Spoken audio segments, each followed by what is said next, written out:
Supreme. It's the natural element, black rain. I'm a poet slash artist slash expressionist.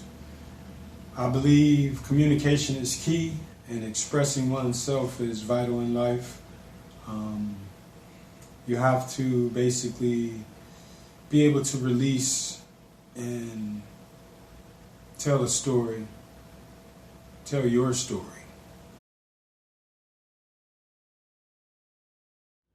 Many times, I was misjudged, presumed to be violent, from not smiling soon enough during casual introductions. I thought I needed alcohol or marijuana more than food and friendships for proper functioning. However, you cannot be a man who does not mentally fold, and I got myself together though.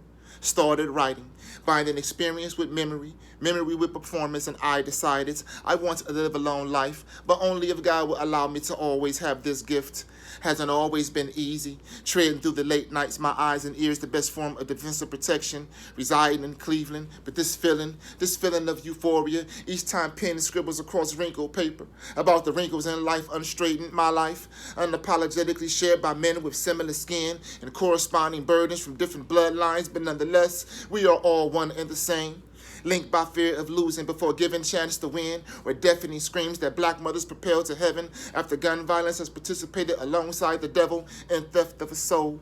Now silent, broke hearts beat slow, bold print scribbled on lines short like obituaries last, finalized descriptions of who men were. Before slavery, before death by way of traffic stop, no warning shot, or after incarceration or addiction, or getting lost in the bottoms of bottles, or being put flat on pavements from service guns filled with points hollow, a picture when they once smiled.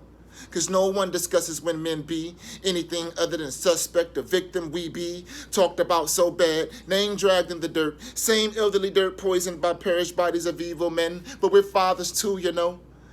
Brothers, cousins, not all gang banging, not all trapped in the traps with packs of toxins, and some of us do pray to God to dig out the sorrow in the pits of our stomach from fear that today could be our last, and some of us sprinkle love over our trials and faithful for our tribulations, realizing that real men have been breeded from pain. And real tears have watered the grass where best friends have been slain, and revenge was not always the first response to anything regarding our pain. And physical altercations ending in death is not how all of us men feel things should be. It's not a warrior. We're educated, highly favored and melanated, persuaded by our desires to move past those who see our skin as lower class and degrade us. We still travel through the racism and slander, our destiny to say we've made it. Backs broken over pavements, but we rise above while ducking, moving forward, because it's in our blood to always say and to always strive to make it. Peace. Like some sort of Hemingway, like some sort of civil engineer or prime minister, or maybe even like some sort of self-righteous Babylonian king walking through mosaic halls and building gardens of stone. It doesn't matter anymore, because I used up my last miracle today on something stupid, on crossing the street, on spare change, on a red light. And so the city, unforgiving in all of its gloriousness, crunching on the copper locust wings and sounding like 17 bell choirs in taxicabs, this city finally gave up hope on me, gave up hope on all of us. From every paper corner with a planted satellite, the black and silken guardians of this cloven city flipped over playing cards, pouring oil and rosemary down a crystal stair, while the rest of us stood in line for an orange slice or a tin-colored song. Standing, feet firmly planted in the square, watching calico and taffeta voices hanging and falling from high-rise windows, I grieved against the ceramic alley and the rust-covered buses, watching an invisible man singing in the corner, and I cry, listening to the men writing love songs to a crooked river, chewing away at the dusty bridges and the dusty streets under the dusty feet of people who weave between forgotten monuments, forgetting themselves, forgetting how to read, forgetting how to look up. I cry for the flame in the southern sky, burning up the envy of Helios and Diana while making the air taste like metal. I cry because I never knew this city, my city, before it gave up on me. And then I talked to an angel from the city of angels who told me stories about ice cream and a baby sister who left Sunday Mass one day to lose herself down the sidewalks of heaven. He told me about how he misses the cornfields more than anything else, that the cornfields here make him homesick, how he came down from the city of angels to remember while driving through the cornfields just outside this city, my city. They gave up hope on me. So now, after chasing an airplane, mistaking it for a star, after spinning rosary sonnets in the sunlight against an independent Bible, after spending every late night under the fluorescence of a diner, after the coldest night when the stars fell just a little bit lower to the ground and the bear nearly rested its head in my lap, after my city gave up on all of us. Now, concrete tar and a flat blue sky look a lot like hope to me. And it doesn't matter how many silver badges you wear or how many leaflets you fold and refold into a paper boat, a paper dove, a paper buffalo. It doesn't matter how many times you can make that paper beautiful. Because even though this city gave up on us, we still have saints living in this city, walking against crowded, sea-stained sidewalks and daring to disturb the universe.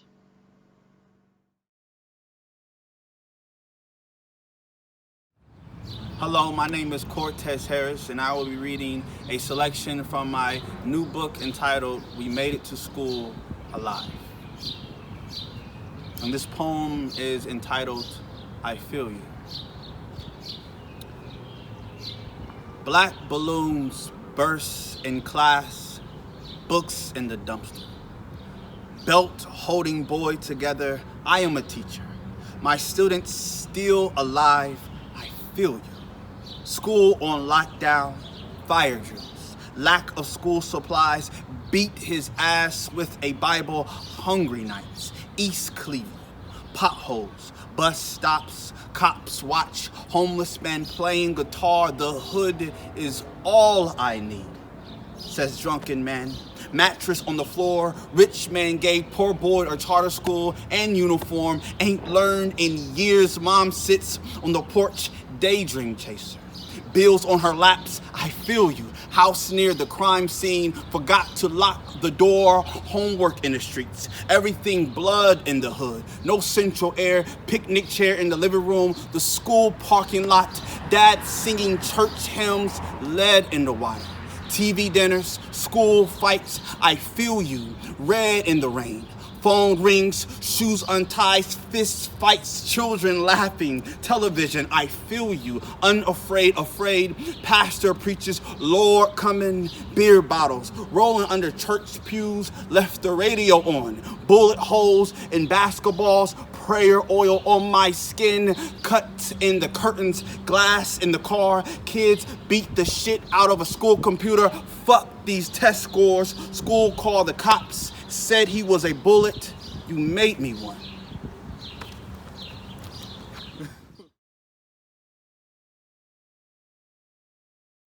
Hi, my name is Belle Freeman, and this is Phases of Scrolling Through Social Media for a Poet. Phase 1.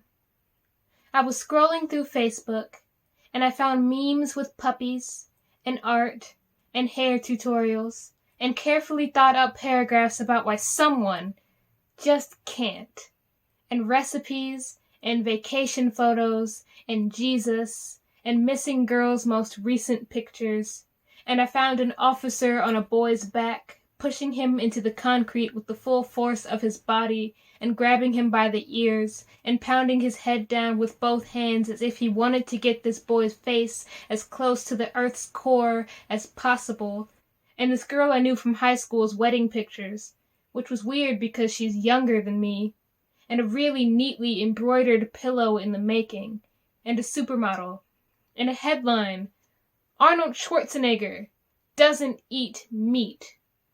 Think about that. And I wasn't sure which that to think of because it went so fast, so I thought about that boy, and I realized I didn't catch his name, and I realized I didn't see his face. And I scroll back to find who he is and my feed refreshes, and the video doesn't come back, and a boy's personhood slips through the pixels under my finger. And I think about that. How he's probably never coming back in more ways than one, but I don't know that for sure, because I don't know if he lived to see the end of the video or not.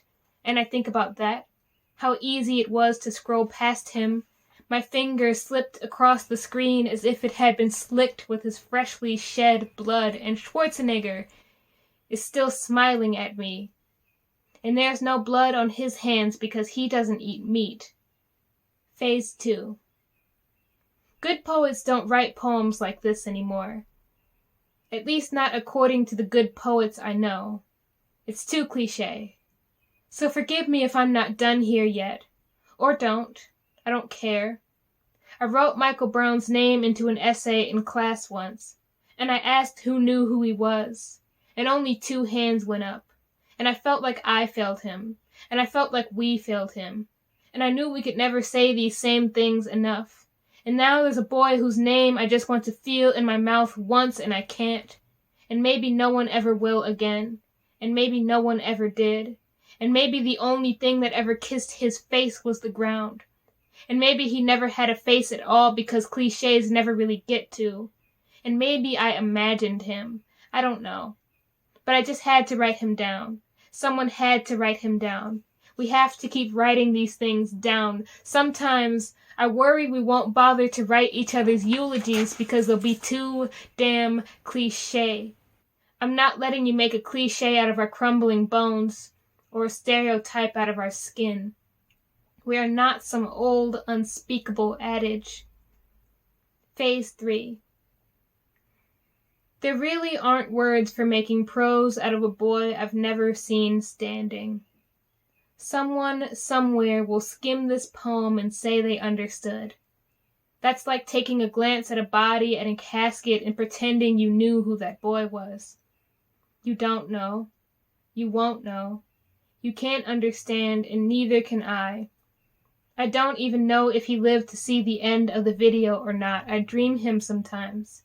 He's still faceless to me. He's walking barefoot in loosely tossed soil sometimes, with no twigs, no pebbles, no concrete, and he leaves a trail of blood behind him, and it's feeding into the soil, and it's sprouting little flowers, forget-me-nots, of course. How cliché is that? I dream him sometimes. He's still faceless to me. He wins his court case, and a pig is out of a job, and fresh out of freedom, and a boy is left to grow a face to show the world. I dream them all sometimes. They're all growing the same face to me. They're together. They're carving their names, their stories, their faces into the same wall, and they'll never run out of room. Because the wall will never stop growing, and it'll never fall because it's made of Henrietta Lacks's cells, of course. Phase 4. I finally write about the faceless boy, and I post his story to Facebook, and there's not enough praise in the world that's worth what I was really hoping for in response. His name, his face, and hardly anyone read it anyway. No surprise there. It's not like I said anything groundbreaking, and I think about that. How unoriginal each original's death becomes when everyone's dying, and I think about that. How I don't even know if he lived to see the end of the video or not, and I naturally act like he's gone. And how my poem probably disappeared right underneath someone's finger just like he did. And all the things we let get away when we're so attached to letting go. And I think about that girl. The missing girl. And how I've seen girl after girl after girl after girl after girl just like her. And how I couldn't name 10 of those girls if I tried. Or 5. Or 1. And how I could see one of them in the street, and I could be her only chance at being found, and I wouldn't know her.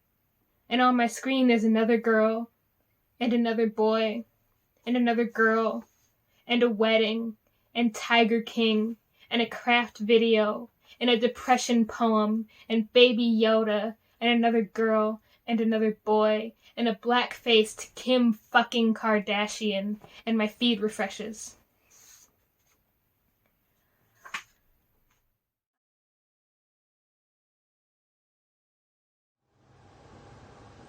The dry leaves dance, but the earth stands still. A hesitation. Like one last squeeze of mother's hand before taking the teacher's. While the fog is crisp and the sun is soft, the mornings drag like stale cigarettes in a prison guard's mouth. Watching. As the world falls, she soaks in hot springs, shedding summer's robe and painting in brilliant gold and then white, only for you to stain her canvas with fumes and false promises.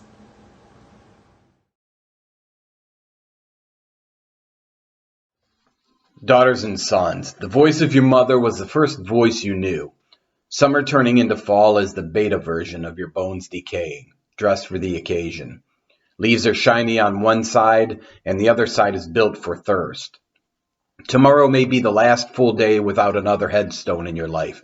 Take full advantage of easy breathing in your soft, comfortable middle, absent any hunger pains. Desire can rot you from the inside out, and you will not see any bruising until well after it is too late.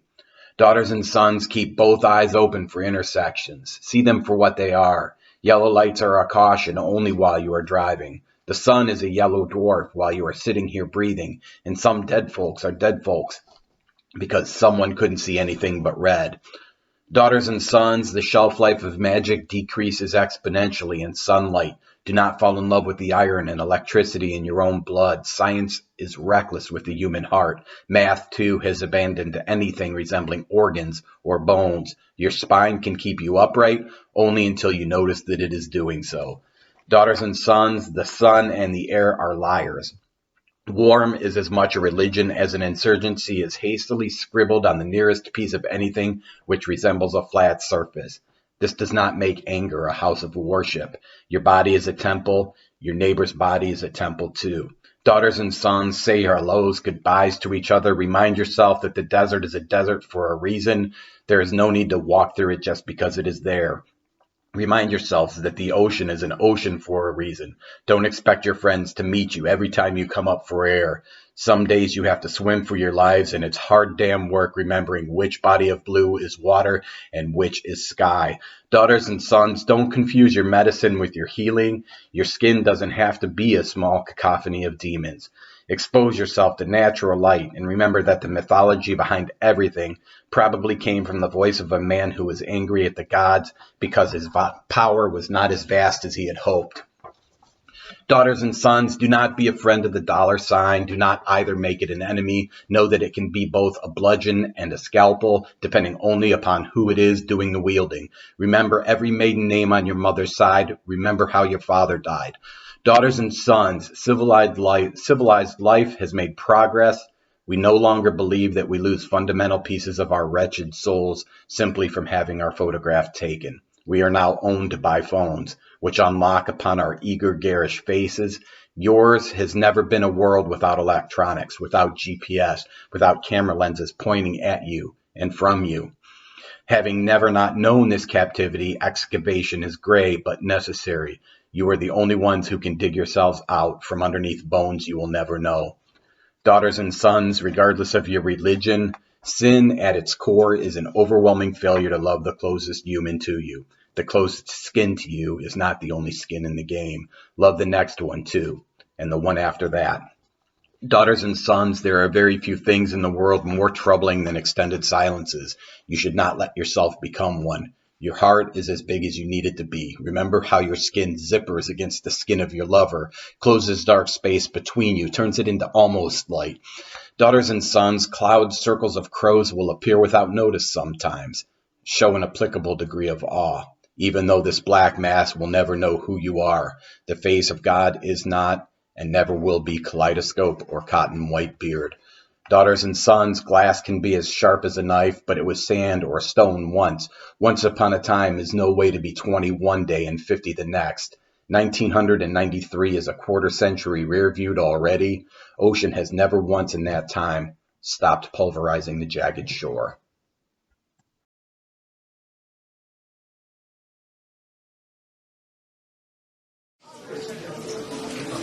Trigger warning. This poem was meant to be funny. I tried to think funny. Be funny. Channel my inner comedian, write funny across a page, funny. Like that time I broke my arm running from a squirrel. True story.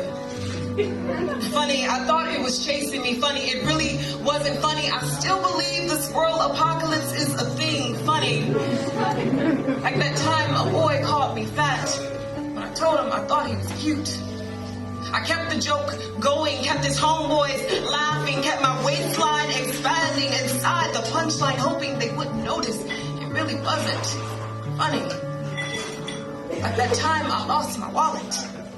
I found myself at the grocery store, carts full of baby formula. Funny, nice lady paid. Funny, I really didn't lose my wallet. Funny, I didn't have enough money to fill my car and my child's belly. Funny how life is. Keep writing, you will get to funny. Keep laughing. Laughter is the only thing that will make this poem funny. At that time, I wrote my first haiku along the wall of my college dorm. Funny, it was actually a suicide note. Funny, no one noticed. They say the ones that laugh the most, laugh the least. Robin Williams, Anthony Bourdain, my cousin, me.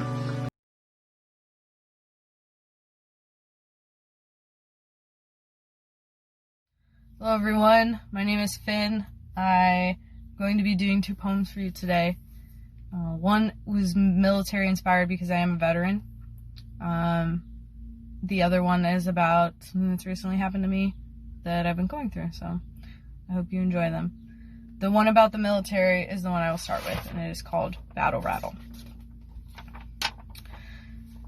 Click, clang, clink, ting, tang. Rattle goes the world, and the bullets rage on.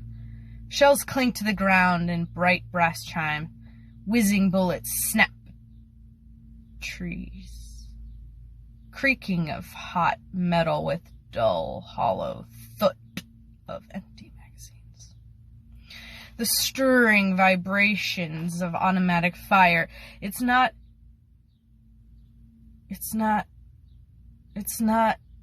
Where is it? What is it? You're out of ammo. You're out of ammo to fight. You gotta save these last 5 bullets. Loaded.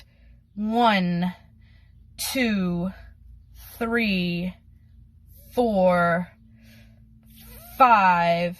1, 2, 3, 4, 5 bullets, and the gun is primed. These hands took so many lives. Why not just take your own?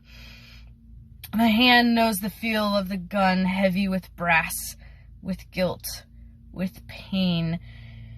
It missed. It missed like you missed, like they will fucking miss you. Fuck you, fuck them. Just pop off the safety and pull it back and follow your basic training and just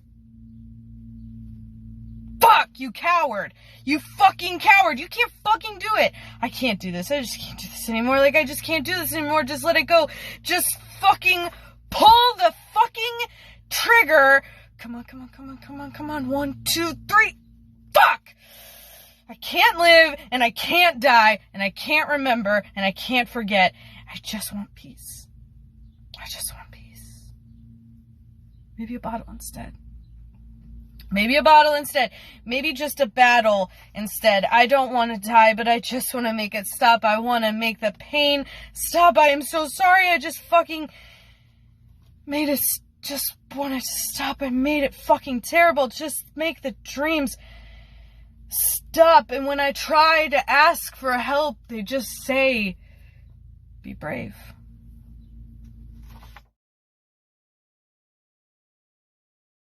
Okay. Alright, so I got a couple poems for you that at the state of the world today, I'm about to deliver these to you. Here are the 2 poems. To be a Negro in this country and to be relatively conscious is to be in a rage almost all the time. That's what James Baldwin said. I would like to thank him because this quote is helping me express this rage through my pen. See, time after time, we say our life matters. And time after time, you see us die and you start laughing. I'm sick of this. Ahmaud Arbery, rest in peace, murdered on Black history, which seems fitting because your death is more than unlearned, repeated, never ended, undefeated history. Public lynchings, best intentions, just opinions, fit descriptions. We saw a weapon, stop resisting, empty clipping, body hitting, sent to heaven. Those men are God-fearing. Wait a minute. This is the response you get from the living, while the dead can't respond and defend it, it being their life and how racism ended it.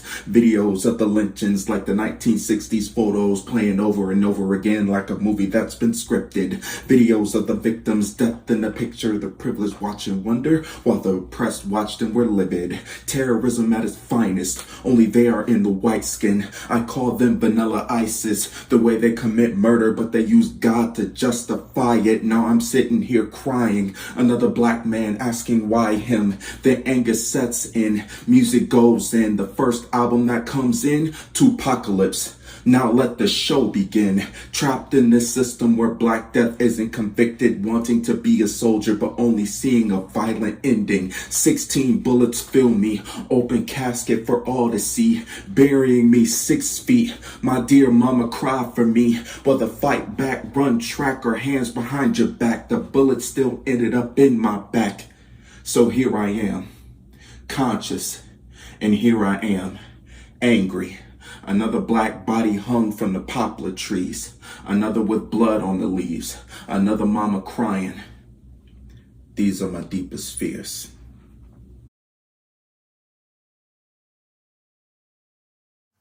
Hi everybody, my name's Christine Wright. I wrote this piece last night, so it's probably pretty rough, but I call it an open letter to my father. My first memory, I must have been 4, was sitting on the kitchen at Badorf Road trying on the ice skates you brought home for me.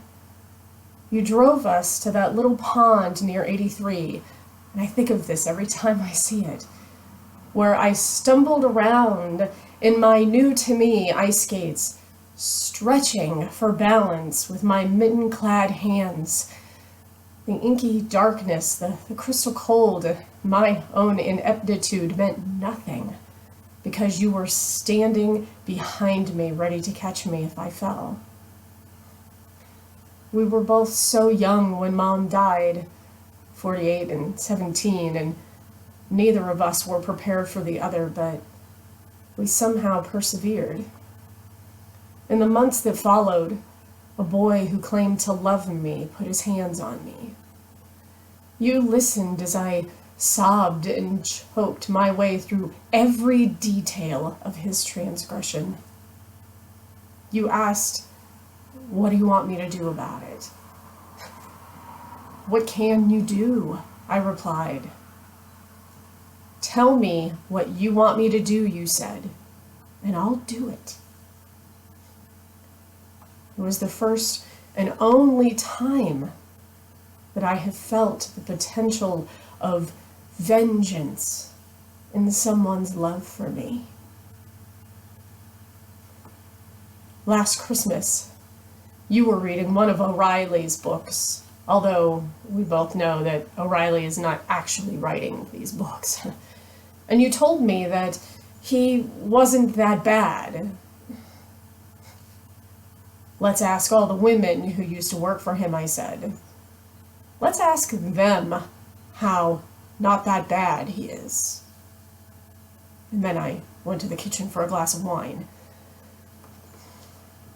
What I didn't tell you is that I know what it's like to be one of those women, to be minimized and demeaned and attacked, to endure snipes about my hair and the pitch of my voice and the banality of my opinions.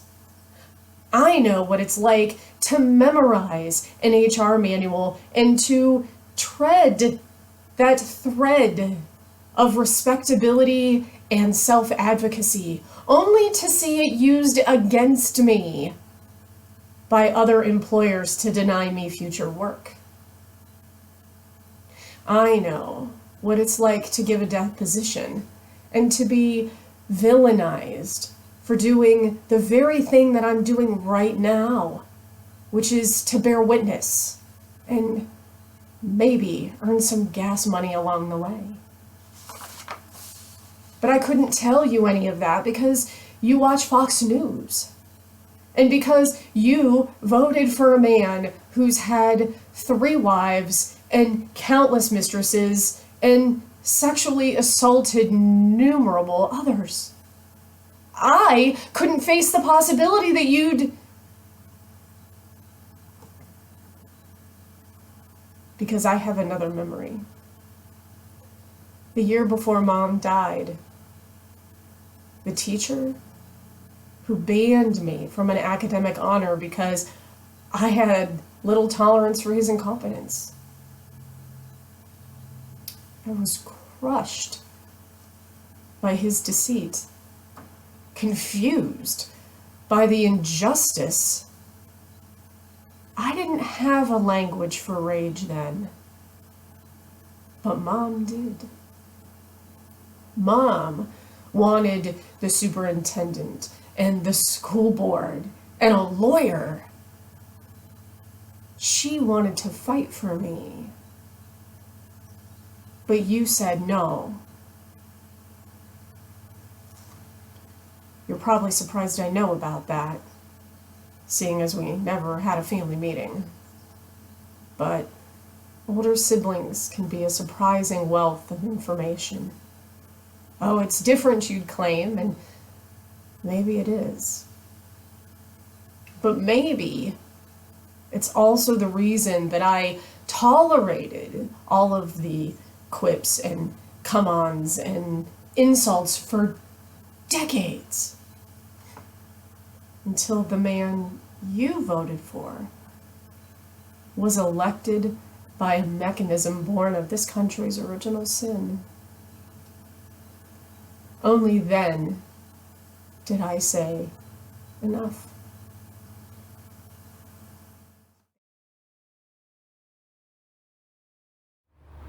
Warm water streaming over strained muscles, taut with the tension of 1,000 stir-crazed hours of intrusive solitude within a small space, yet none purely owned by me, excepting this waterproof box, where for 5 too short minutes steam tingles wet skin.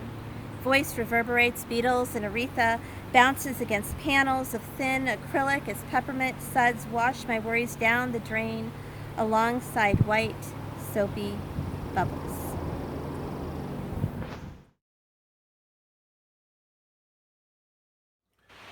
I'm A-, aka Minus the Alien, and I'm about to perform a piece I wrote called Coexist that speaks to the times that we're in today. No matter if you're black, white, I don't care what your ethnicity is, how much money you have, we all are human beings and we need to coexist. If only we can coexist, coexist. Unclenched, closed up fists put an end to all the soullessness in the system set up with a hole in it. If only we could coexist. Instead of debating about who the holiest, I recommend put an end to all this phoniness in the system set up with a hole in it. No more living check to check. Time to level the playing field. We competing neck to neck. Let's see how far these pennies stretch. It takes vision, good heart plus many reps, multiple income until they put me to rest. COVID-19, 2020, now we invest. New opportunity, finally free of debt, diplomatic immunity. That means you and me unity for human beings. Behind not being left, stop being stressed. We will no longer be oppressed. We being prepped to restore balance. I come in peace, we can't afford violence. Because we don't turn cheeks. May the Lord guide us from heaven sent to perform Heimlich. If only we can coexist, the world would be a better place instead of so intense. If only we could coexist. Coexist. Unclenched, closed up fists put an end to all the soullessness in a system set up with a hole in it. If only we can coexist instead of debating about who the holiest. I recommend putting into all this phoniness in a system set up with a hole in it. Thank you. 4:30 a.m. Darkness surrounding white van. Humid mask clings to my face. My last 8 years sits next to me as we travel to the airport. At one time, I couldn't get enough of touching her, but now I can only manage to hoist my left hand to her right shoulder. She becomes a waterfall. This is something I cannot do. I have tried. I am trying now. My face is the eye of the hurricane, typhoon, whatever. I am not a dam about to break. I am a humid mask clinging to the face of a statue dedicated to broken hearts for a millennia so far.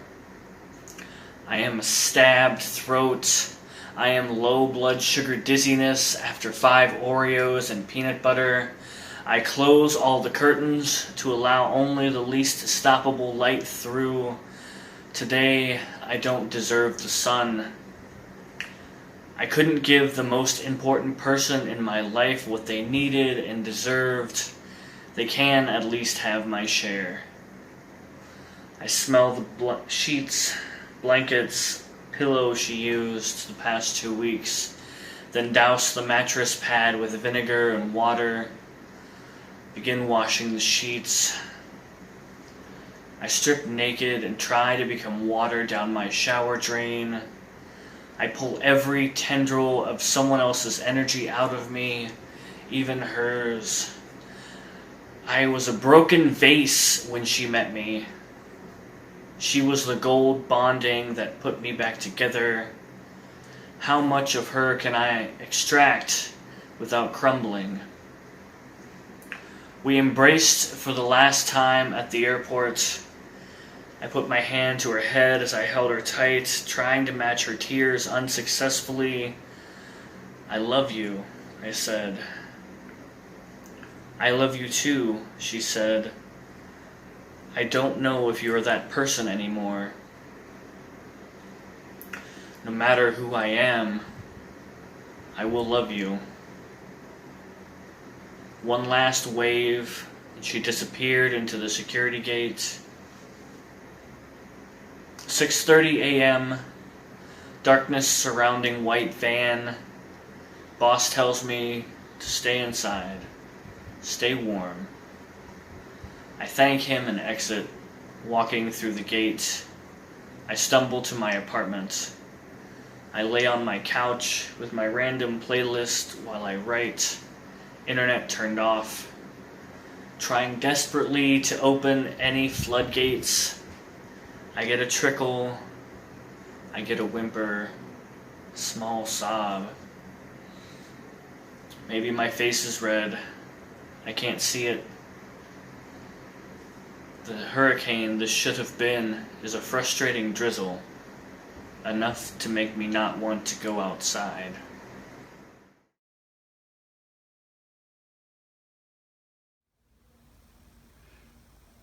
Off in the distance, you make out many different voices.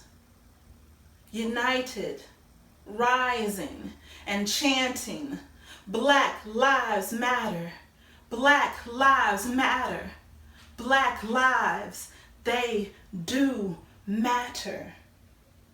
You attempt to control your emotions, but the more they chant, the more you lose control, and finally it's just too much. You scream, don't you all know that all lives matter? Blue lives, they matter too. Shocked by your outburst, the crowd quiets until one lonely voice proclaims that throughout history, Black lives have been valued far less than others. We've been treated as livestock. Children spit on as they entered newly desegregated schools. Billie Holiday explained that strange fruit hung and blossomed from trees. Rodney King videoed beaten in the streets.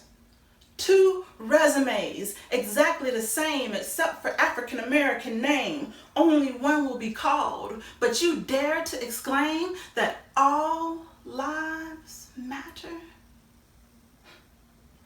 My question is, to who? Police, at the end of their day, remove their uniforms.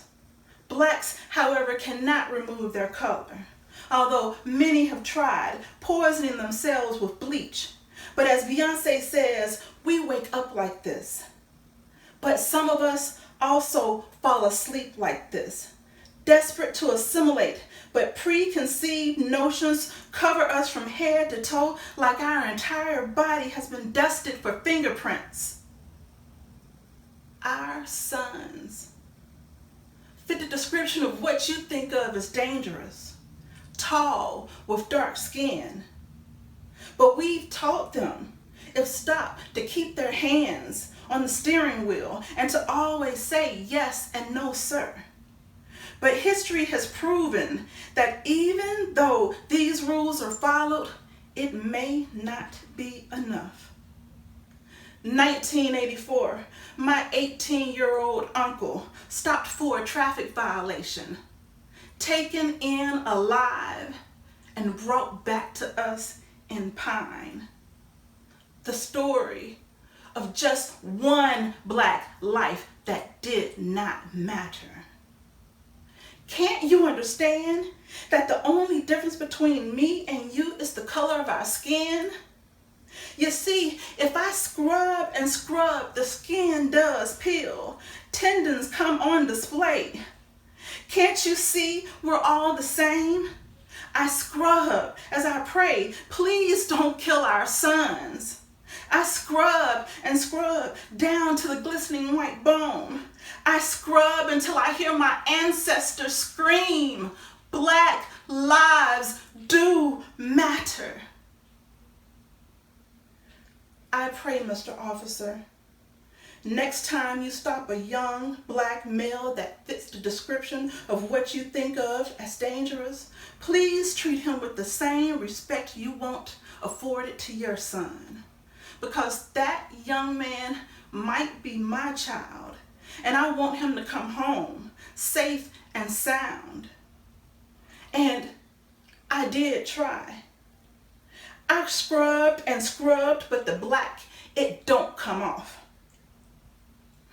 Reality rushes over you. The haze that covered your eyes starts to clear. You turn, running those statements over in your mind, but as you do, your old friend, unconscious bias, taps you on the shoulder and says, they're right. All lives do matter. It's just not your fault that some matter more than others.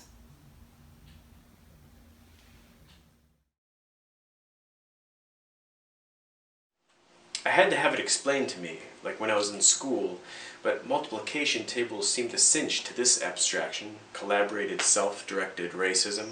Your skin determines what you are. That was the lesson of the day, and the week, and unit, and year, and every day prior. I copied the notes, took quizzes, aced the tests, and without knowing it, I achieved white supremacy oblivion. Segregation shielding me from oppression, manifest destination. Blessed by thy nation, I come from the best narration. But experience after experience disagreed.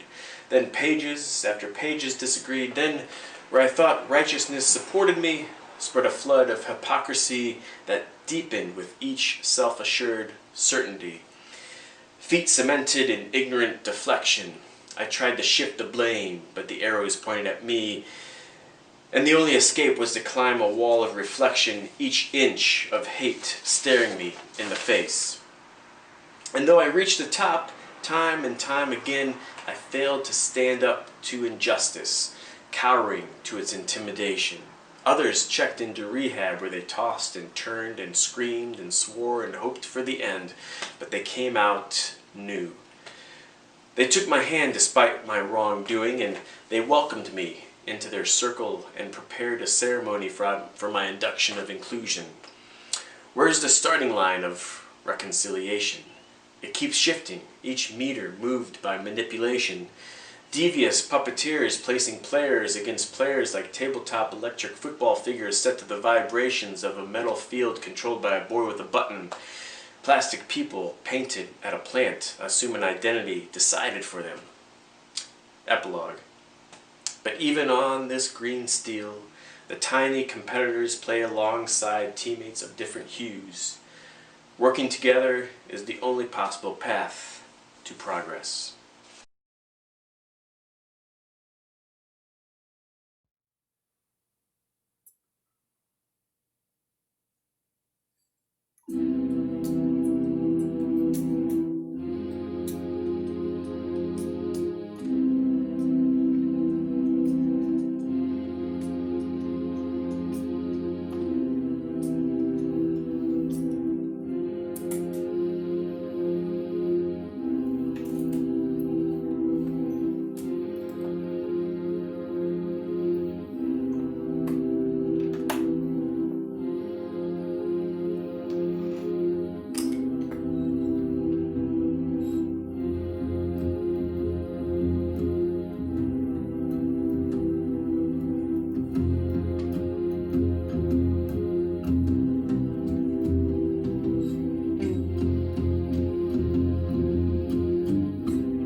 throws a rock, lands at the feet of a faceless body shield. The appropriate response is immediately firing a chemical weapon banned by the Geneva Protocol of 1925 into the small crowd. Eyes burning, coughing in the smoke. The pandemic still raging, scattering, confusion. The appropriate response is to reform a riot parade on high. Shouts of violent and degrading threats thrust like second layers of shields, as though your badge isn't shield enough. The marching, cutting strange shapes in the burning clouds, being carried by the wind towards University Park. T-shirts and shorts, moving blindly.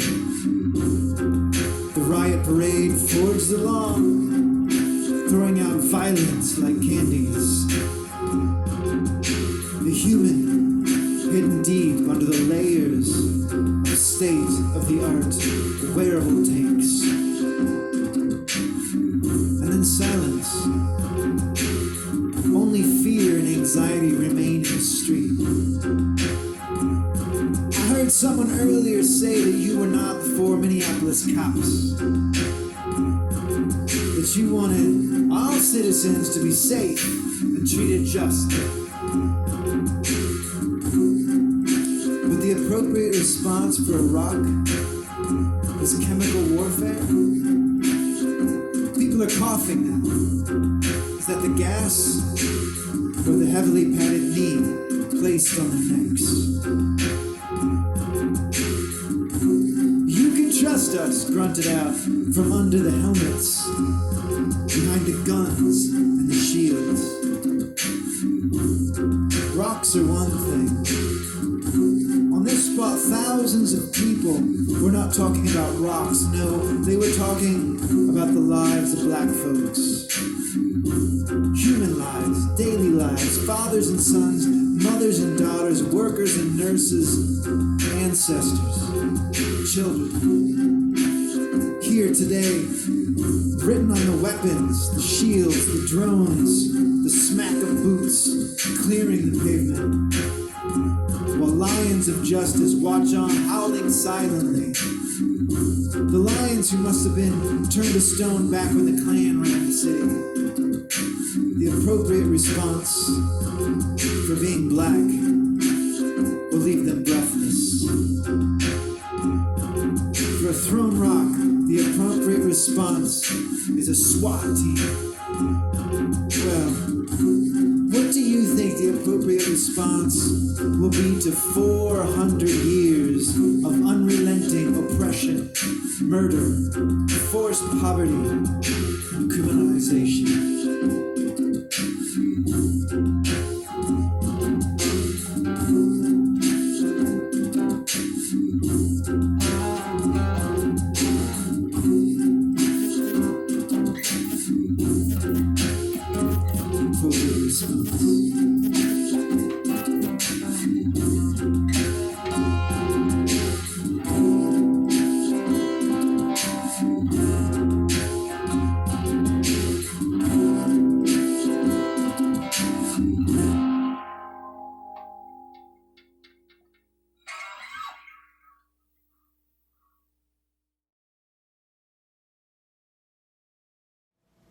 Don't get caught up in the he say, she say. It's all controversy. God blesses the one who minds their own. Lord, have mercy. Now, we all fall victim of expressing our concerns, but sometimes intervention can be abrasive and friction, it burns, which in turn, you get the conflict, mostly over nonsense. Misinterpretation, it leads to altercations. Sometimes your friends may turn foe and family ties may sever. You have to let them go. And beware, they may be miserable. You know the type that hold grudges to the bone. They never leave it alone. I try to tell them stay out your feelings and catch this realness. It must be hitting close to home. So that's why I try to maintain in my own lane and stay minding my own. Now, keep in mind, we all have similar issues. Some may be minor, some major, but some like to misuse, which is misguided nature. They take kindness for weakness.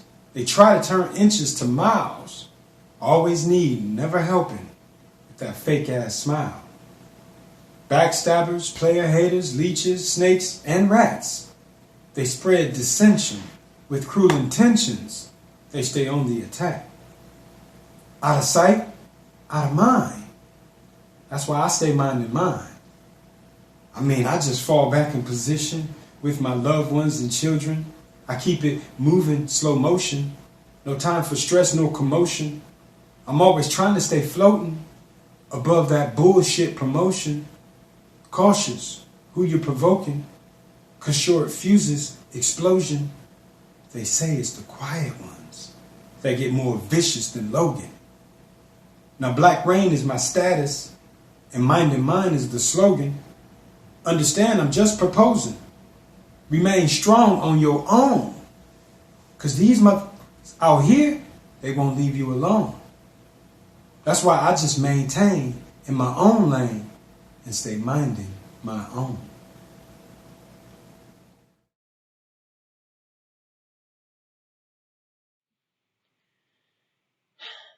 What day is it? The last I remember it was Tuesday, but now my phone is telling me it's Saturday. I haven't seen anyone in person for months. I'm starting to think that Zoom is my best friend, Facebook is in love with me, and Twitter's my girlfriend. And let me tell you, that's not going so well. I finally got a TikTok, but turns out I'm not creative enough to post content. I mean, how can I compete with living memes? What day is this again? Friday? How'd that happen? Was I asleep for a week? No, it turns out I was searching on Netflix and Hulu and Disney Plus and Amazon Prime, wondering how I can subscribe to so many streaming services, yet I can't find anything I want to watch. Okay, I know it's gotta be Sunday. What do you mean it's Wednesday? Has space become warped and time is now bendable? I seriously need to speak to the manager because this is fucked up. Days used to be in order. I used to be able to go to the grocery store without having a panic attack. My life used to be more than just Facebook and Netflix. I actually went to doctor's offices. I had friends. We got together and we actually did stuff. What the hell happened?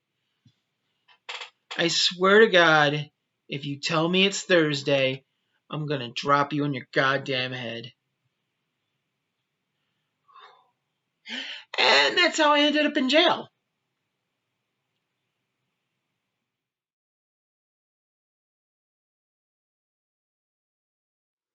A few bad apples, they said. Apples laced with poison. Apples that kill. Apples left in the barrel long after we noticed their rot. Protected by the other apples who rally around them, declaring poison is standard apple procedure. Protected by qualified apple immunity to the laws of the land. Protected by a society that too often looked away, or found a flaw with how the victim chewed once upon the past, or simply disliked the color of their teeth. The poison lingering, festering, dripping onto the apples below them, waiting for the next unsuspecting bite. The other apples claimed the bad ones wouldn't have killed if you had been in better health. You should have been able to withstand the poison.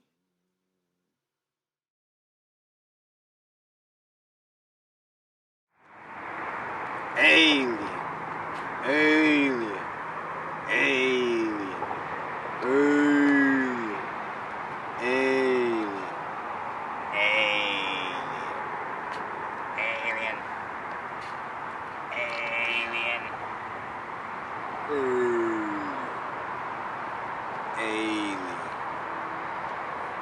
I play the alien, I am different, listen, please listen. Figuratively listen with all your senses. Come back to your senses. I have a vision, listen. It is so sad I am different. Weird, amazingly, naturally gifted. No UFO, but lifted into the fourth dimension. Measurements of volume constructed the third dimension. Misapprehension of the second dimension. Pause in all comprehension, doing a reinvention. Intermention, this is an extension. Mental warfare, men tell war ain't fair. Stretching tension, no prevention. Equivalent to a child without supervision. Running, chasing geese, not geese on your system. Goosebumps never had a victim. Cold to the core, dots dangling from a dingy door. Levitating, alleviating, stimulating, participating while demonstrating and communicating. New laws regulating. Humans never fully engaging and participating. And this is what is circulating. Stating you are waiting, no relating, indicating, creating, but for operating. A mind so different, a mind so unique, uncommonly invented, obsolete techniques, calculating time spent, double speak, hard to critique, hard to speak, complications in fine print, to speak. Pinned image of paper like a virus, witness through my own worn out iris. Although my words give sight to the blind, take each letter how you take it in your mind. Humankind design and mankind. Better when I am in alien form, watch the design. Disagree, and I hate it. I am alien, iPlayA, and you have been alienated. So different.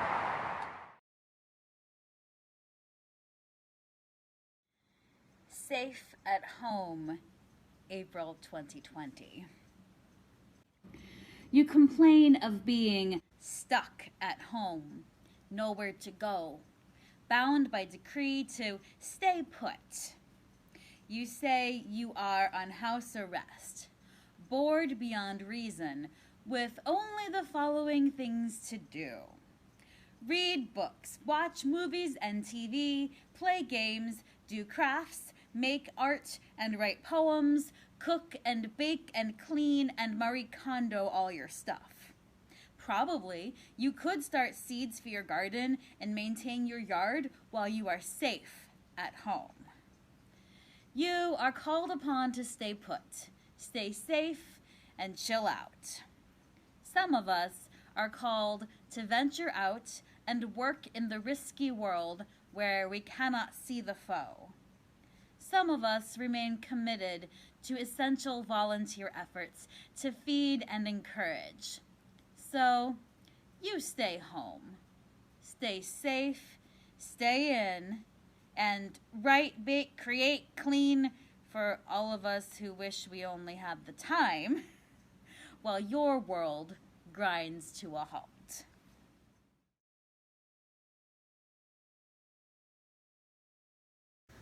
Hanami. Baldaquin draped corridor fan brushed. Cinnamon highlights sunset shades provide. Zephyr encouraged mushrooming essence. Almond enticed pleasure through dell between. Salme Yoshino weeping. Delicate rub for comfort. Fingertips on each other traveling in circles spreading lotion drop. Triggered Crispies in cluster embed, feeling a chill like finely shaped ice surrounded by shredded coconut softness. Connect across a long pedal sag suspension bridge. Dew mark paths found wanting. Prelude to cyclonic storm.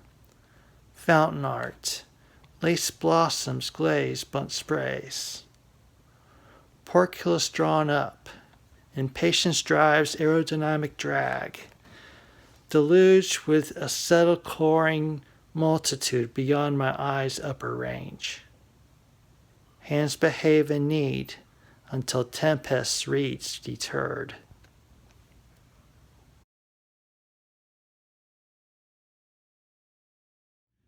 Whoever heard of having to beg to not be killed?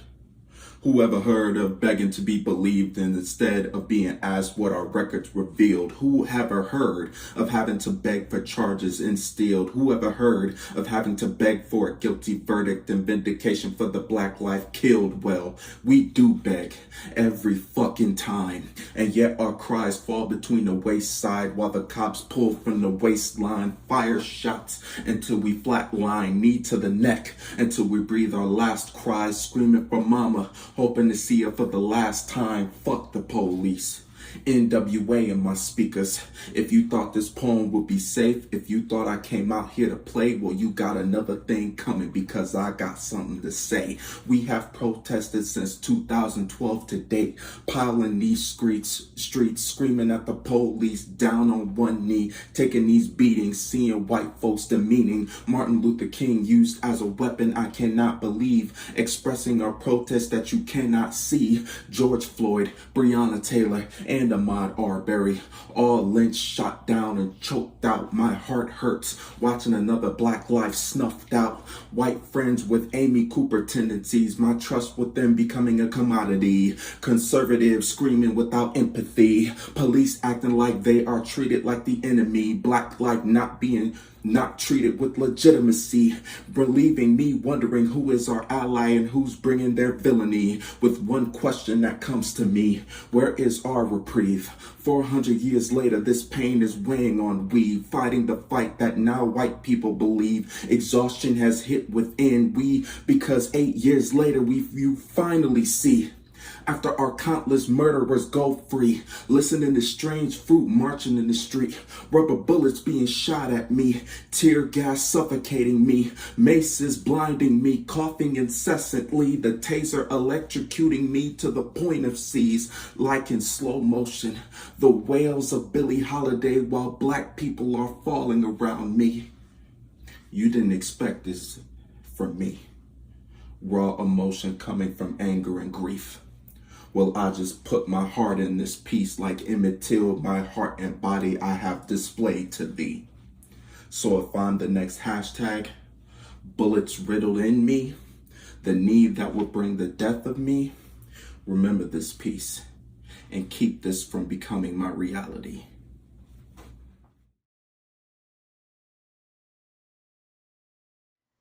This house is a Pompeii of scratched corneas, silk crowns, and exotic vapors.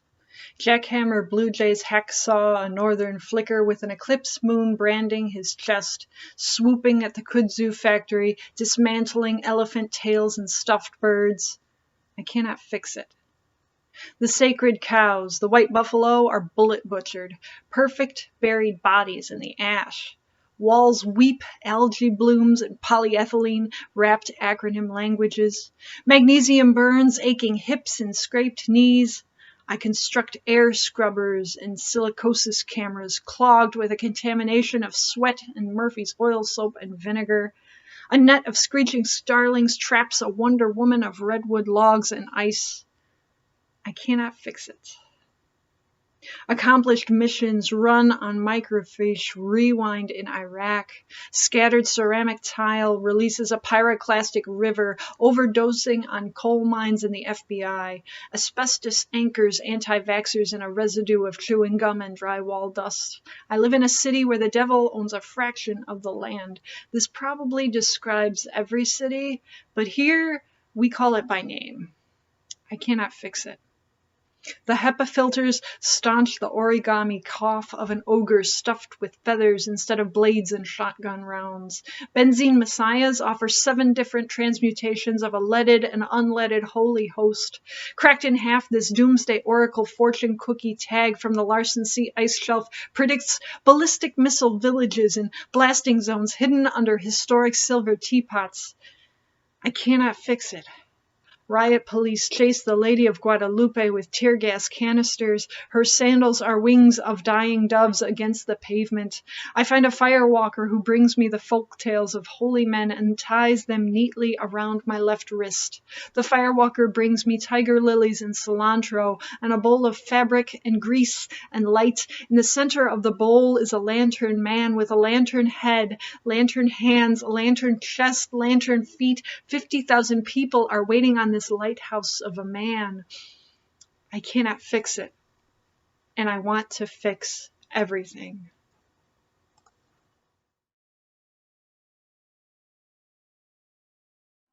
Three things you don't learn until it's too late to do any damn thing about them. 1. You cannot bullshit children or dogs. You can try, but eventually honesty will be the thing you have forgotten. It is the only thing children and dogs can hear. 2. Light might be the best disinfectant for ridding yourselves of vermin, but light also shines the brightest on your flaws. You know the ones you always see best in others. 3. When the mountain is hunting you, it is not in any hurry to find you. It knows where you sleep and moves you closer to the avalanche tonight.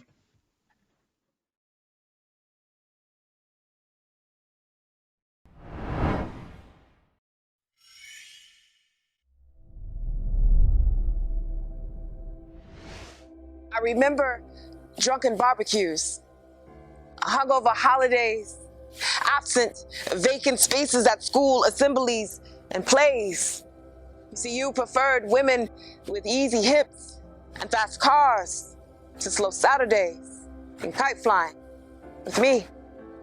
But Sundays were our days, Sundays, for football. And from August to January, you were mine, and I sat patiently waiting, hoping that one day you would see me, this invisible girl you never wanted.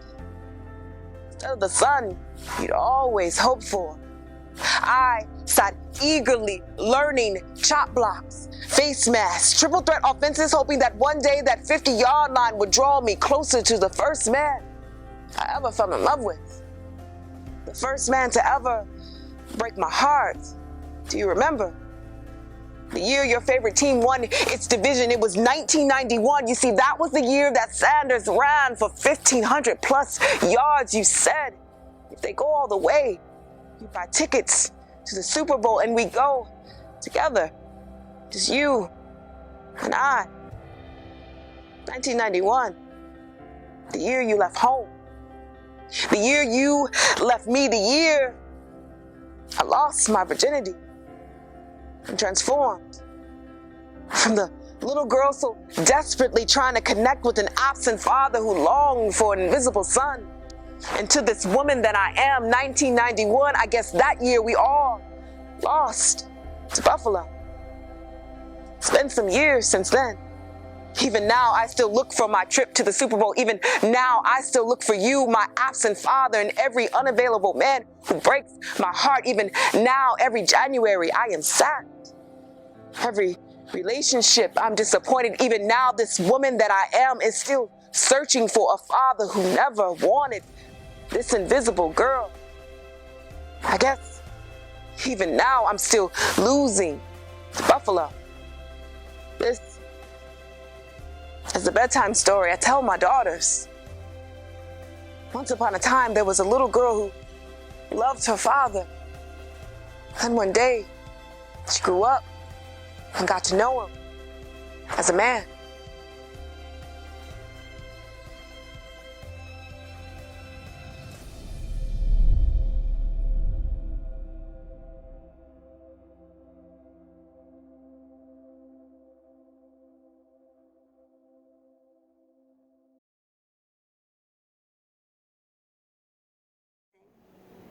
Socially distant, virtually inseparable, the links between us. The ways we touch others, not warm fingers interlaced, but swept across cool keyboards.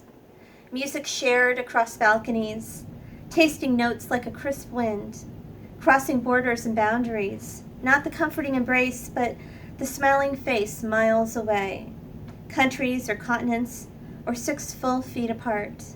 So long as we're not 6 feet under, we can bridge any distance.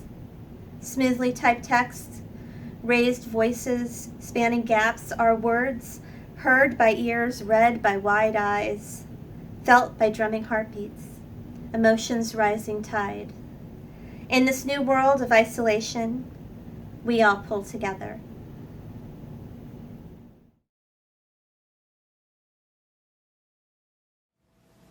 I always try to stay in a hybrid state of mind, especially when I'm fresh out the chamber. There are several clans of a dying breed, and we are the sole remainders. They say my words hit hard like Apollo, so come follow my creed. I plant a seed for tomorrow. It should be instinctive to breathe. But sometimes these suffocating memories often visit my dreams. I wake up in cold sweat from never-ending screams. I tried to cover my ears, but my heart continued to listen. It was pumping pain through my arteries, and part of me was missing. Division of my mind, body, spirit, soul, prepared to deliver lethal blows on my foes along these desolate roads. But that only left me to search for answers for my thesis while I was fitting, puzzling, crumbling pieces. I wrote a lifelong letter. I hope you get a chance to read this. I was a little black child walking through the streets of the ghetto. while deceptive lies was being told by the sons of Geppetto. Stripped of my innocence, I reminisce days before the black rain. I closed my eyes and felt the sun rise. That's when my joy came. Now, can you picture black rain in the midst of the purple haze? They call me young Frankie Beverly. I live my life in a maze. Many attempts to escape, but who could I run to? This is my chosen fate. I look back what I come through. Murder, mayhem, travesty. There's always collateral casualties. Seems like there's trouble up ahead, but this is the path for me. Principalities? Man, I can't turn back. So I encrypted my strategy. I'm prepared for attack. Now there's different levels to the game and variables change. We're all mortal, flesh and blood. No one knows how much time remains. Until the selector comes down, my time is borrowed. So I'm gonna remain strong on my throne and cope with this sorrow. There was a time I used to fall into the darkness until I learned how to fly. My mama cried so many tears, it's done scarred her eye. Seemed to be no rhyme or reason, purpose driven, I'm still breathing. If the good die young, then it's death and achievement. I'm still grieving over my cousin Peanut, so many countless others. We only have moments to live, seconds to die, wish some of this pain was smothered. When I was 8, I lost my best friend in a house fire. These little palms were stealing bombs just to get me higher. Don't judge me, I was a runaway.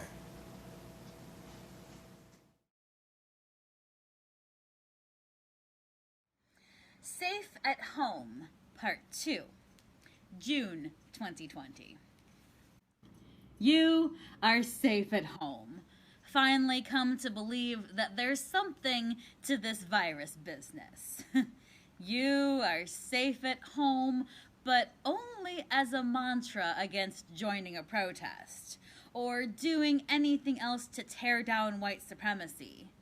Like you needed an excuse before to carry on this monstrous tradition. You say you are staying at home, safe from rioters and looters who you picture lighting up your crappy little house if you left it alone for 8.5 minutes. But you aren't actually staying at home. You got bored with your new routine, missed what felt normal when normal was the problem. Right, Trayvon? Right, Sandra? You got tired of doing your part to slow the spread, so you went out anyway. You went to the Memorial Day beach everything, drinking out of everyone's cups and sharing forks like it's not real if you can't see it. Like racism isn't real if white people don't see it. Because you would know in your ivory-scented cul-de-sac, in your smile at cops suburban, in your no thugs here schools, in your recollection of the only time a shop clerk followed you around a store. You are sure you would see it if your own actions reinforced bigotry. But you didn't see it when your rape jokes fell flat on feminine ears. You didn't hear it when your only black friend swatted your hand away from her hair for the 29th time this week. You didn't feel the strain on black bodies with every siren and lights flash while driving. Even when you make it safely home, you don't count your blessings for that fact. When black parents cry in relief when their teens and adults arrive unharmed. Stay at home, rendered safe from police violence and systemic racism by your inherited lack of melanin. Yeah, you stay there. Stay out of the revolution for which you see no purpose anyway.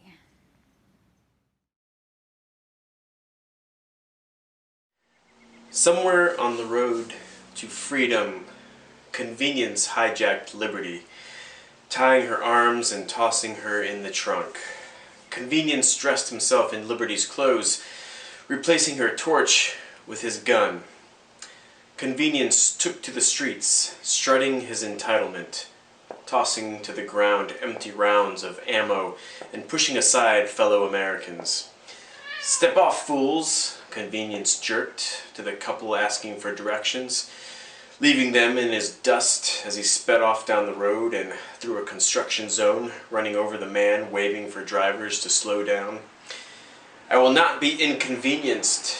It's my right," Convenience announced, as he flung his cigarette in the face of the checkout clerk who had just given him a light. Convenience then bullied through the line with his shopping cart, which he then left rolling along in the vacant parking space. "Ain't nobody gonna tell me what to do. It's my right as an American," Convenience barked while demanding compliance from an old little lady who he later used as target practice. "Hey, it's only one. We got others," Convenience reasoned. "Ain't paying these taxes. I got rights," Convenience said as he drove his tank over the highway, tearing the road into oblivion with his 1 mile to the gallon vehicle before leaving it parked in his neighbor's living room. "We didn't fight World War II in the 1980s for nothing," Convenience proclaimed while wrapping himself neatly in his white sheets of purity. He ate a pig, a cow, and a duck, all of which had been previously processed by someone who didn't pass the census criteria. Following a satisfying burp in the face of an angel who brought him an urgent message from his God, Convenience adjusted his groin before scoffing at Steve, the veteran, who had held a stein at the side of the road to help him exist through his disability. And after Convenience declared that America was losing its greatness, he wrenched Liberty from the trunk of his tank and dragged her to his trophy case, where he locked her up, but not before taking a selfie with her. America is great now.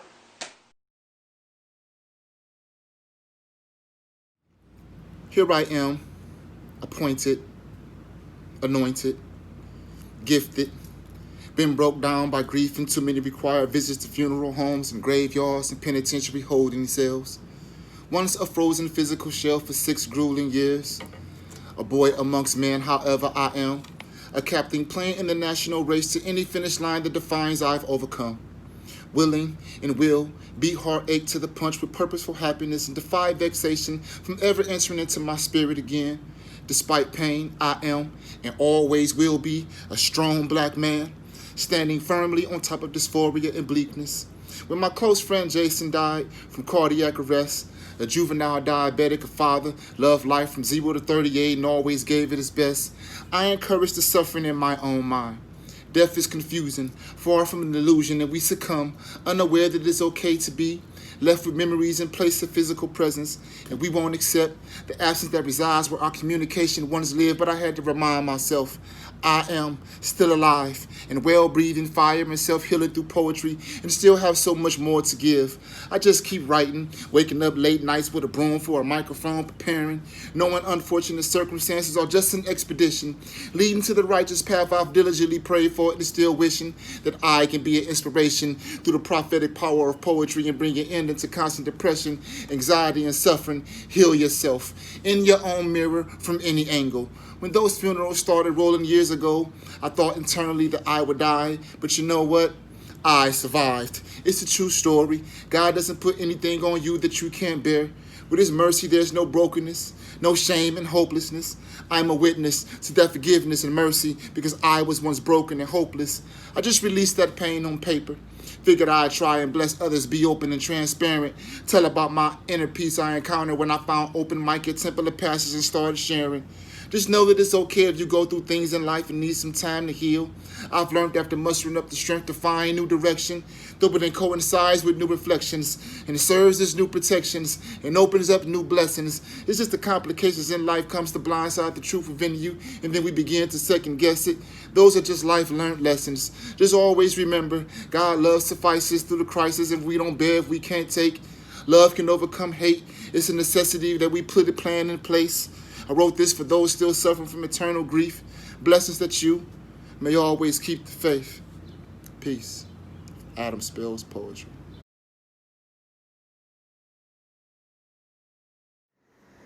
His touch is the fires of hell. Kiss sweetest chocolate. You are a bowl of melted sin waiting to be dripped over everything and devoured completely like the dessert of the condemned, slowly with every savored bite, because it will be the last taste, and the longer it can be delayed, the longer the meal can last. The more satisfaction can be gleaned, the more life can be sucked out. A hint of vanilla scent brings him back to the present, and his languid meal becomes insistent, consuming you as his dying wish, bringing you to the hottest conclusion you could possibly imagine, and your imagination is his command.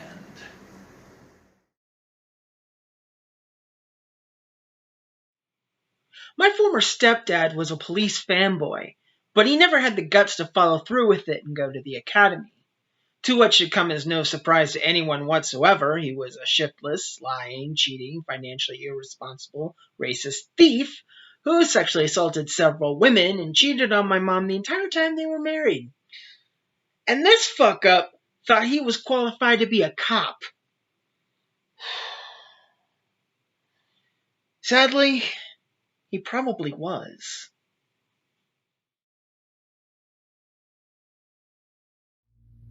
It's morning, and for the third time, you're awake, realizing yet again your bed is empty. It is not entirely empty. There's a whipped cream-colored beauty of a dog lying with you, but what you want is not there. As you make your start telling yourself, I need a routine, you are running and or walking, always with the excuse that it is for your dog, when really it is that you need escape. You need an escape. While you run, you picture yourself fleeing, but you don't know from what. At breakfast, eggs and toast, you tell yourself, oh, I should probably ask... Oh, wait. Realizing yet again, you're alone. So you close your mouth in a humph, as if the dog will just judge you for speaking out loud. Work is endless and tiring, but it is always consistent. You played podcasts while secretly checking for messages that you know will never be there. What messages could you or would you really want? 3 weeks, it seems short, yes, but it feels like endless with nothing. But monotonous routine and the fearful filing of time whenever you are just restless or bored. Your mind is busy or not busy? You can't tell. Things were once polite and meaningful. There was once hope. But is that even real now? Are you sad? Are you mad? Are you hurt? Frustrated? Bored? Scared? Hungry? Hormonal? You don't fucking know. You don't know. But those questions still come. But you just say, I'm fine. I'm fine. There's this I'm fine bell ringing for every time someone asks about something that's not there, or slides you another quick pace of questions. There's a look. Which reminds me, coming home, or really to a house, because it's vacant and devoid of affection you once had, it is also foreign, not where you want to build a future. It seems you have not always been homeless. Seems you have always been homeless, but not houseless. How charming and cliche a thought. You find the 5 hours between when you come home from work and when you try to go to bed a blur. You try to fill them with whatever you can. You watch movies you don't remember. You scroll through Facebook. You scroll through carts that you built that you don't remember. You do, and you just don't remember. She asked you to come over. It's beautiful. It's majestic. The way it's all been decorated, but decorated you out. It seems bigger than you remembered. Must be bigger without you. You try casual and caring, but there's a pit sinking in your soul. Spirit in you that is pacing and yelling and crying and destroying in a desperate, final, clawing attempt at her to understand you in a way that she never could or would or will. She blames you and you accept it. Maybe it'll just make the pain go away if I do. She cries and you take the fault. You want to leave, but you can't leave your pain. But you just leave in silence, mute, like you always have been mute around her, hoping that it would just show your love for it shows your patience. But now, you return back to your foreign, empty apartment and realize it's only Monday.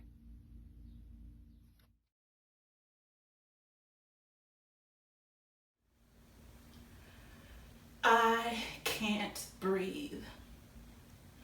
I can't breathe has been the death cry of too many of my brothers and sisters. If not because of the boot being placed on their neck, then their lack of oxygenation has come from the stranglehold placed on African American history and the truth of the great impact we've had on all facets of American history.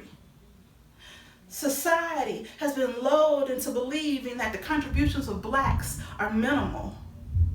But even after breaking through the physical and mental scars that 400 years of slavery leaves, being given land to only have it stolen and pilfered back in the name of robbery known as sharecropping, living through Jim Crow, then separate but not so equal, redlining, and lastly, outright terrorism and murder. Have you forgotten or never learned of the race massacre that befell Black Wall Street? I can't breathe because blacks have made astonishing bounds that have been relegated to the halls of the obscure, while textbooks feign false adoration for 3 or 4 of our kinfolk. You see, all ethnic groups need to know the positive impact their forefathers had on civilization. Why do you believe that we are any different? Where are our statues? Where are our monuments?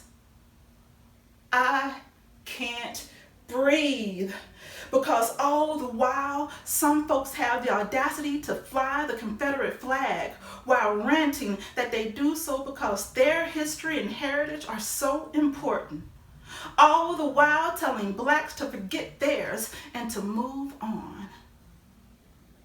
How are these two mentalities able to reside on the same timeline, let alone in the same consciousness?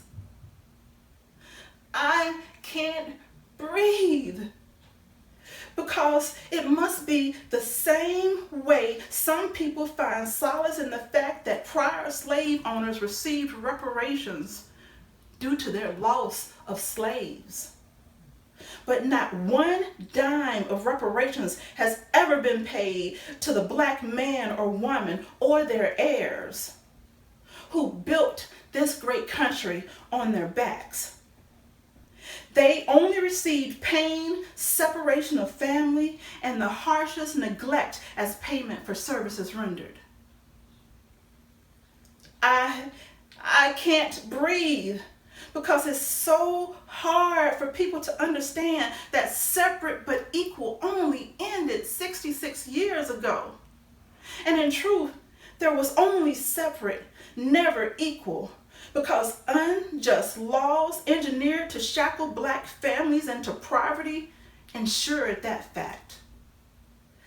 I can't breathe while thinking of all of the atrocities we've endured, survived, and overcome, all while helping to build a more perfect union. I can't breathe because racial injustice is being compared and pitted against crime in an effort to water down the blood stains left behind by both. But each has a direct correlation to the other. You see, if you attempt to steal the pride, the history, the accomplishments of any population, you will receive a mix of unwanted repercussions. But raise a community up, teaching them of their contributions to civilization, and like any other garden that has been fertilized properly, a great harvest shall be reaped by our country. But if you minimize an entire race and its accomplishments, you will be greeted by a barren wasteland where no one, not even you, can breathe.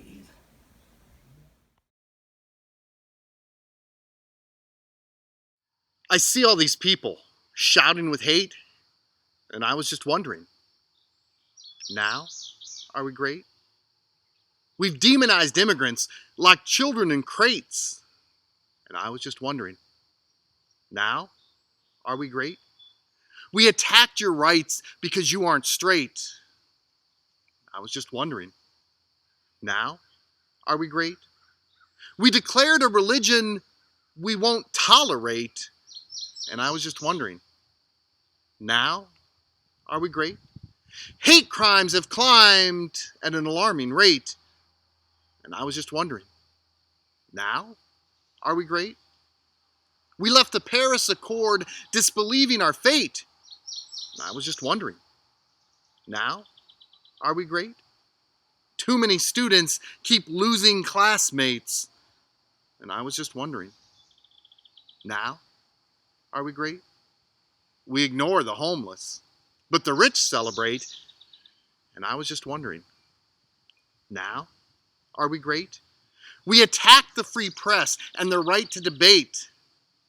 I was just wondering, now are we great? Women's rights to their bodies evaporate. I was just wondering, now are we great? We consider protesters enemies of the state, turning weapons on those who demonstrate, using tear gas to ensure equality cannot fumigate. And I was just wondering, now are we great? Well, not just great, but great again. And that has me wondering, when? The time of tribal extinction? Or when we shackled our slaves? When women couldn't vote? Oh, those were the days. When we hid in our closets from genuine fear? When we were locked in prison for just being queer? When American citizens of Japanese descent were held indefinitely in internment? When we granted rights based on the color of skin?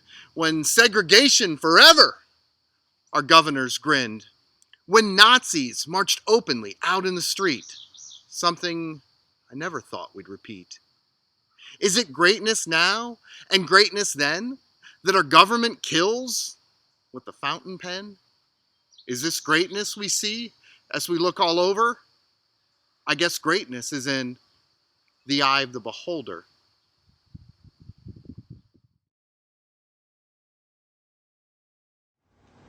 My eyes swell in a watery fog, imagining mammoths drowning in black tar bogs, frantic limbs reaching for the familiarity of home, and the final vision of that place as you sink. Sometimes when I'm sinking, I tilt my chin and discover the color blue, as if I had never seen it before. As if I had lived my whole life through tinted lenses and God herself had broken them before me just now. A final breath sits in my lungs, waiting for me to release it. When I finally let it go, I'm on solid ground again, and I know that vision of home every mammoth sees just before it goes limp and accepts that it was just a feeling. The one I feel right now, as I go still. That is why I don't fight anymore. I just let storms chase me and fill my lungs with tar and paint the whole world black when I cough. Because when the sky clears, you can wipe up your mess with the back of your sleeve, and you realize you've never seen color like this. Not really.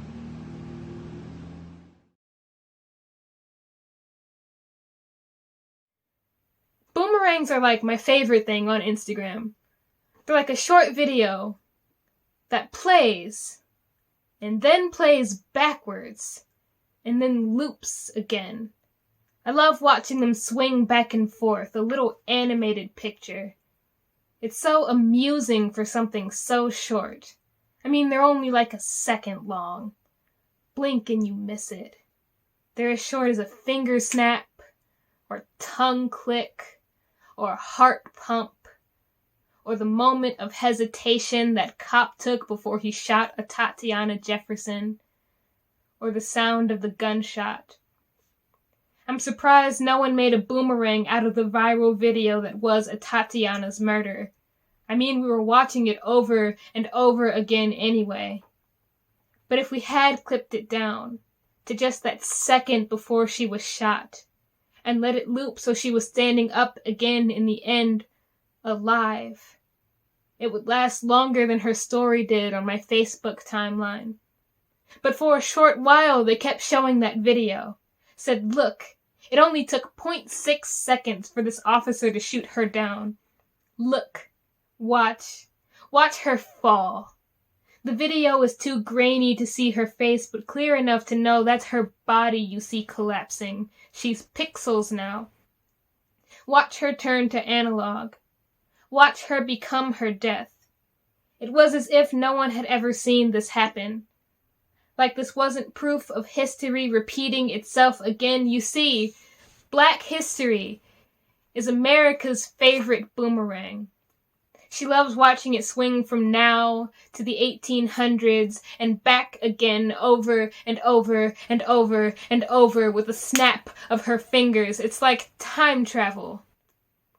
You could put a screenshot of a Tatiana's death in a display case next to lynch postcards and see how people swarm to stare at them both. And see how impossible it is to tell the difference. Are we not right back where we started? Thank you.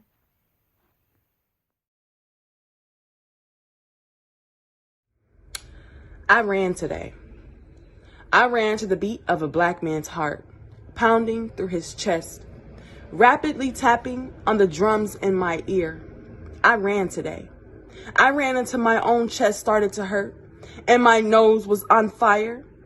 I ran until I could no longer breathe. I ran today because I needed their voices to be heard. I needed our protests and riots to be felt. I ran because I needed to be in that moment with my people, slain at the hands, gun, or knees of police. I ran until I heard their voices. I can't breathe. I ran today. I can't breathe. I ran today until my legs could no longer carry the weight of 400 plus years of oppression, until my lungs fell short of breath, until my head was clouded with thoughts of terror and pain. I ran today because I'm a black woman raising even stronger black children who loves a strong ass black man. I ran today to feel empowered and stronger than before, for those hashtags, for those names we write on poster boards, Instagram posts and tweets to mean more than just shares and likes. We are human, damn it. I ran today for my children's children. I ran today because I felt hopeless. I ran today because my city is falling apart and I can't even fix it. I ran today because out of every issue in this country, the color of our skin makes some white folks feel threatened. I ran through a city which I attended high school. I ran because enough has been enough. I ran through systematic racism, stomped on the neck of oppression and drug it on the soles of my shoes for over a mile. I ran until I sweated through my shirt, as if I were catching all of our tears, as if I were holding the weight of the pain we live with. I ran today so that the next generations never forget. Black Lives Matter.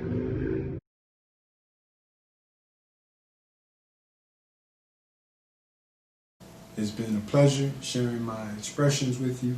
I am Black Ray, and you can check me out. Come down to the links. Hello, I'm Azriel Johnson, Director of Writing Nights. Writing Nights will be opening submissions in July, so feel free to check out writingnights.com and check out our submissions tab. Thank you, everybody. You can read some of my other writings and see videos of my performances over at www.bychristinewright.com. Thanks. You can find me at Thrace on Facebook. I'm also High Speed Hua on Instagram if you want to look at pictures of my white pit bull. Her name is Blanca. So thank you again.